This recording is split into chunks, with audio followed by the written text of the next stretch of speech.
Where? Right. Thank you. Perfect. Discussion notes. Yeah. Well, I looked at it and read it. I know that I don't remember it. I couldn't even tell you where it's. I'm sure it's on paperwork that I fill out regularly. And from the time it came out, and I remember I hadn't thought about it. One of the things that, to me, I don't like about it is the term rigorous curriculum, because to me it comes off as this is the way it's done. And that's I'm sure that wasn't the point. I'm sure the point that was more of an global enriching, there's a lot of stuff there. But to me, the term rigorous says this is how you teach this is how you teach that. And I'm sorry, Samantha, your child has some issues, but she's got to figure it out this way. That's how I perceive it. I was also just really struck that like all three of those things that the students are going to acquire they're just all very academic. There's like no life skills, no social skills. Yeah, and to me, they're very now.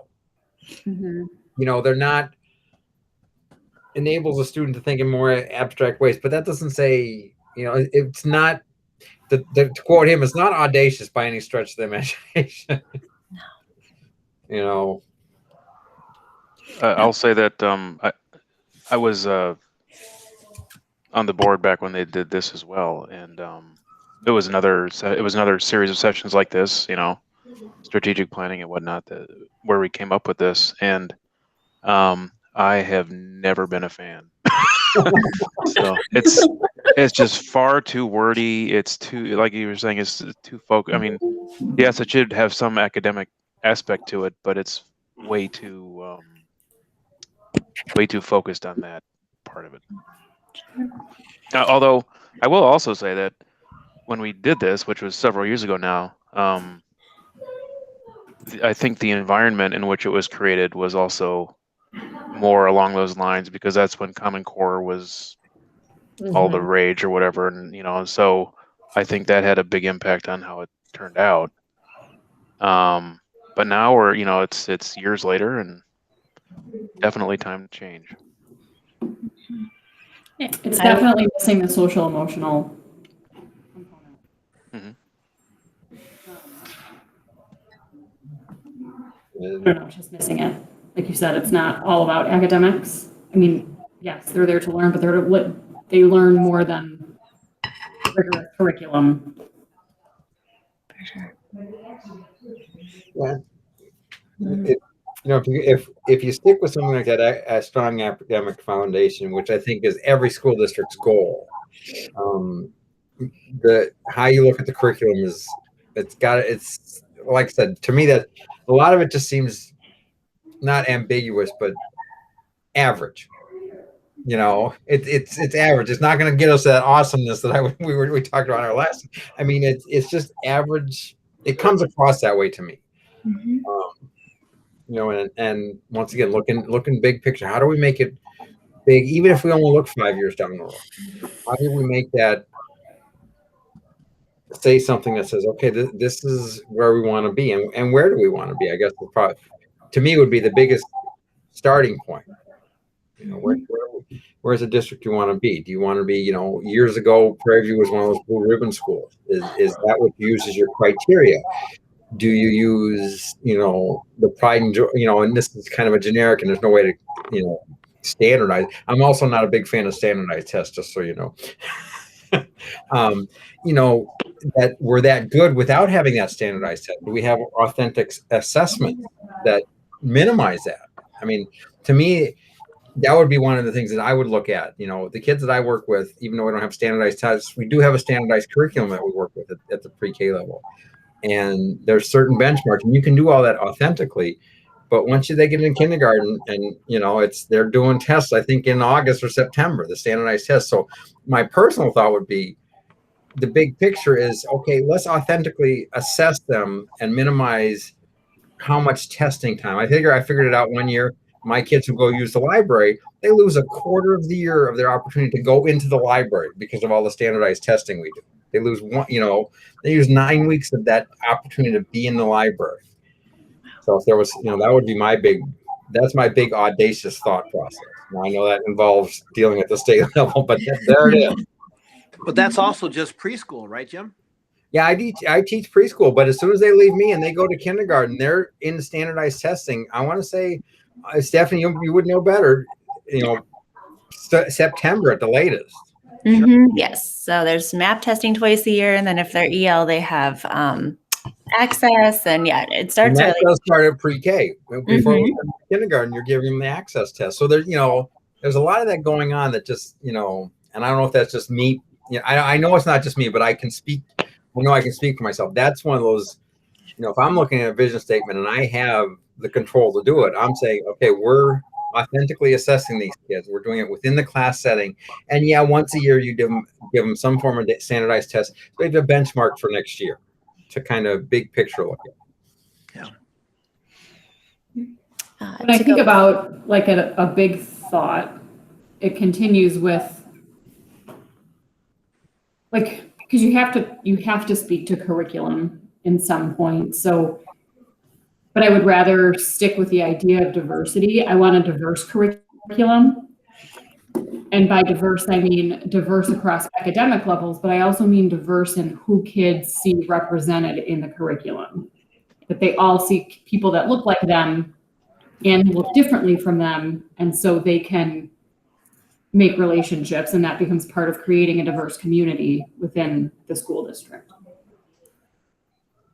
Absolutely. And that diversity, and we talked about it a little bit in our last group, we talked about, the aspect of their academic development and their ethnicity and all those aspects of it. But how about their socioeconomic status? I mean, that's a harder one to include, but we do. We have kids, I work with kids that I just made deliveries today for their remote, their remote pickups. And some of the kids, I'm throwing extra construction paper and extra glue and extra this and extra that because I know they don't have that.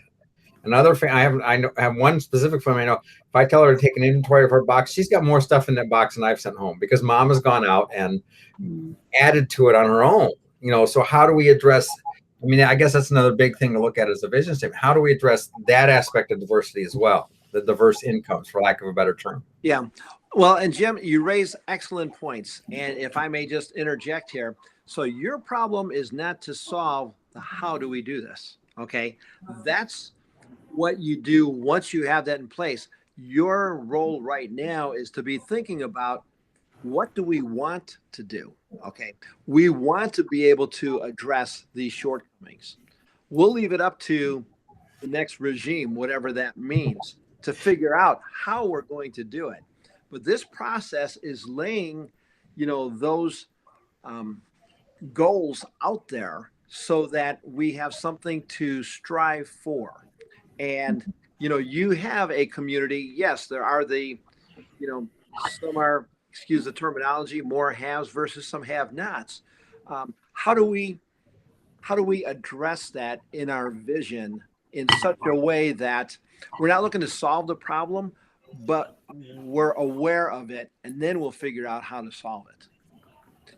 We didn't worry about how we're going to get to the moon. We know we want to get there, and then we'll figure out what it's going to look like to get there, if I could use that as somewhat of an analogy. So that's what you want to be thinking about is, what do you want your kids to look like 5 years from now? Maybe you want them to all look,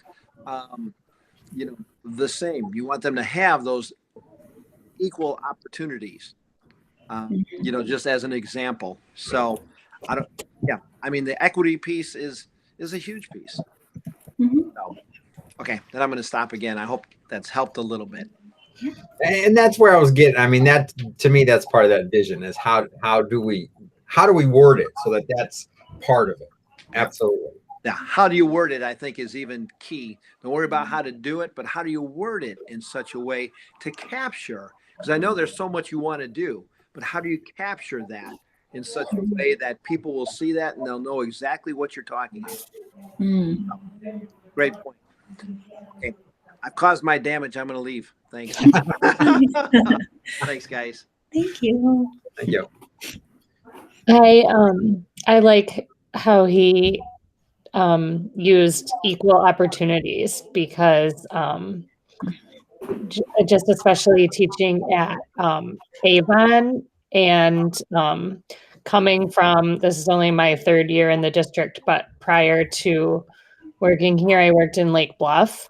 So I've seen like quite a bit of differences just between two different school districts even, and then within Grays Lake, seeing some differences in students at Avon compared to the rest of the district. And I like that term that he used, equal opportunities. Right. I think we might want to say equitable opportunities. Yeah. I like that. Yeah. I'm just thinking about, that cartoon or the drawing or whatever, where like everybody's trying to look over the fence and all the kids are different heights, and you give everybody if you give everybody equal opportunity, you give them all the same level of step, but still like the shortest kid can't see over the fence. So you have to give that shortest kid a bigger step. Right. And I was actually, when you talked about equitable, I do like it as well. And what I was thinking of is, even because Kathleen, you talked about coming from a different district. Before I came to Grays Lake 21 years ago, I worked for CEDAW, and I had 4 years as an itinerant, and I covered the county. So I taught the wealthier schools like the Barrington Grove, as well as the North Chicagos. And so I kind of had that, that's where some of that background comes.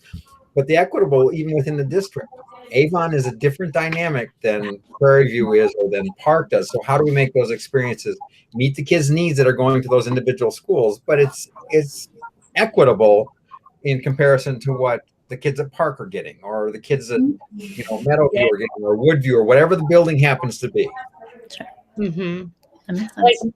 I think using a term like that allows us to set some goals under that, like in terms of how are we going to get there to create, like one of the things that I see that we need in the district is more preschool screening, more screening of the kids in our community before they come to school. And what can we establish? What partnerships can we establish in the community to help the kids, that are the most at need for that earlier education get it? Agreed. I'll say, I feel like it's also missing a collaborative aspect between school and community, but also between schools. Mm-hmm. As a parent, I don't hear a lot of grades between schools talking to each other.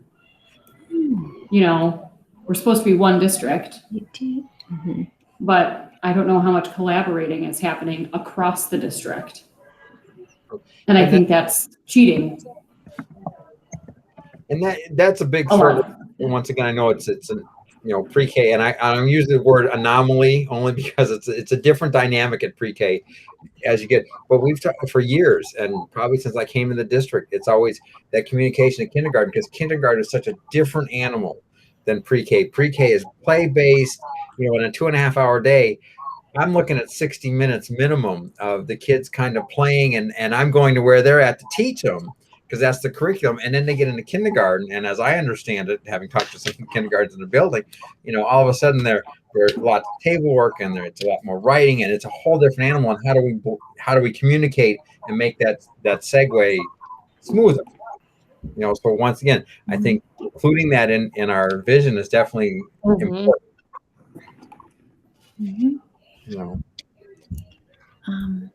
This is not a new thought, but for me, for equitable opportunities for students, maybe also equitable services. So the bilingual one-way dual language program is growing, but we don't have the wraparound services needed. So, bilingual speech path, social worker, et cetera, et cetera. Thank you. And along that line, once again, because I see them, so many of the kids that come in, and I talked about those two students in the last group. I'm pretty sure that we don't have any staff member, maybe even in the county, so that's an even bigger picture, that speaks their native language to give them, if they were struggling, a true assessment. So once again, maybe that's something we include in that vision, that we're, and this isn't obviously not the terminology would be, but worldly in our ability to properly assess the kid. Yeah. And once again, I'm glad I don't have to figure out the answer and how to get that in place. Mm-hmm. I'll put that there. I don't. Yes. the state is working hard in those two areas, but they only are now going to require your top 7 high incidence languages. So, that doesn't get everyone, but I understand what you're saying and very well said. If you're there's a family out there that's number 8, they're trying to work with their other friends. Exactly. Understood. Yeah. That's a lot of stuff. Yeah. Yeah, it is. It's good. So now we have 5. We have Well, I definitely, overall, I think the one talking about equitable opportunities and services, something along those lines, it's definitely got to be there because that can encompass so much.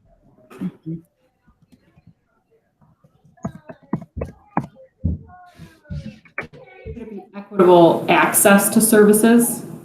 As opposed to Yeah.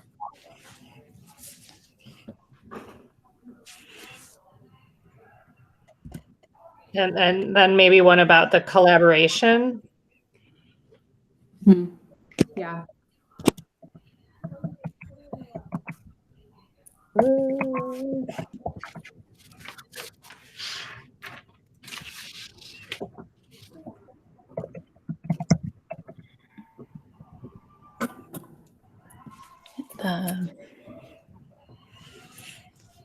Diverse curriculum materials, right? Diversity should be represented in curriculum. Like that.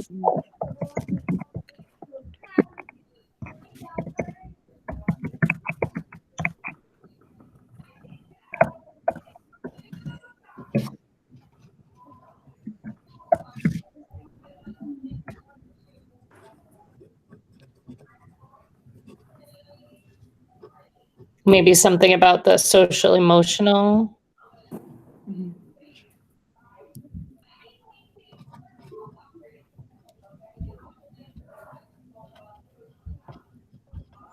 I don't know how to word it, but maybe we just need to say that social emotional components need to be added or Yeah. Right. asked or Yeah, because I wouldn't say like a focus on social emotional, but like it should be a supporting part of a kid's education. Yeah.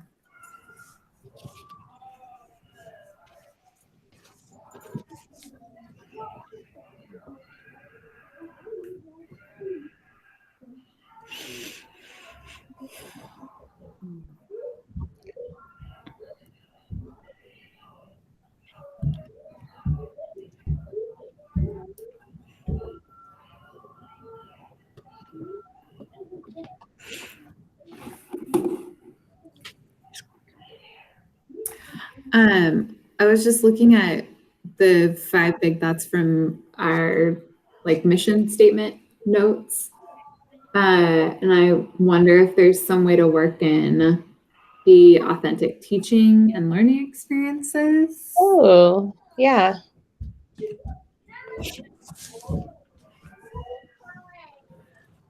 Yeah. As you say that, I'm thinking, okay, so will it include somehow it can grow as the years progress? Like, Yeah. let's be realistic. The last year and a half outside of school and including school has been a different year for everybody. So maybe that's the vision that authentic teaching and learning experiences allows for adaptability as I don't want to use societal changes, but things happen simplistically, how do you word that? And I guess I was kind of wondering too, is authentic teaching and learning experiences something that fits better in the vision statement versus the mission statement? I was trying to remember, I tried to pull the notes that he was showing us about, the vision statement is why we exist. No, sorry, the mission statement is why we exist, and the vision statement is where we're headed. Right. So I just wonder, I don't know. Yeah. Well, that almost seems like it could be both, though. But Why I exist? know. No, but seriously, why we exist is to provide those experiences. But the vision where we're headed is we want to be able to continue those as the demands outside school change. Mhm. Maybe that's a way to look at it, at least. Once again, I don't have the terminology figured out yet, but as things Yeah. change, everything is continually changing. We look at how much, cell phones and all that type of stuff have changed how people communicate. And even this, I mean, the fact that we're all in a meeting, 10 years ago, we have this pandemic. We're not meeting like this. We're all on a phone calling, or in a big, big stadium, 6 feet apart, not achieving that. So, I think that authentic teaching and learning experiences allows it to grow. Yeah. Yeah. Mhm. I kept thinking about like adaptable or productive and then like global citizens, right? Because the end is to like finish, but I don't know. I agree with getting stuck in how to make it sound. Right. And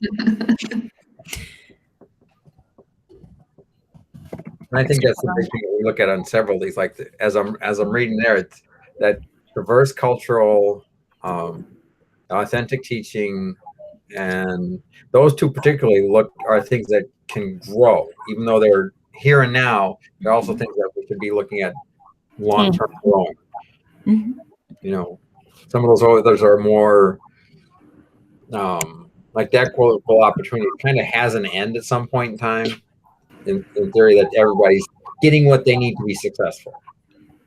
I'm wondering if the idea of growth or adaptability needs to be included somewhere, and not just like growing the kids and producing kids that are adaptable, but being a school district that is adaptable and open to growing. Mm-hmm. And that I like that the school district is open to growing. Yeah. Do we want that instead of one of these, or should I add it to? As I'm looking at them, I think if you put it in place of diverse cultural materials, and the reason I say that is because if the school district is open to adaptability, Okay. growth, then that'll encompass that in a big picture. Hey, you're open to adapting. That means we're going to adapt to X students' needs or X population's needs, or even administrative needs or teacher needs. I have an idea about how to phrase this one to be a little more like active in the way it's stated. So just say adaptable, like the district is adaptable, and has a growth mindset. Nice.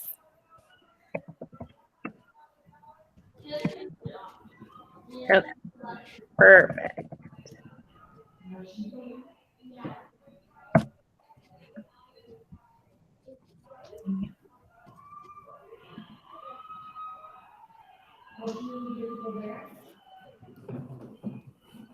Awesome. I added these on the master document too. Okay. Thank you. Uh-huh. Very much. Nice.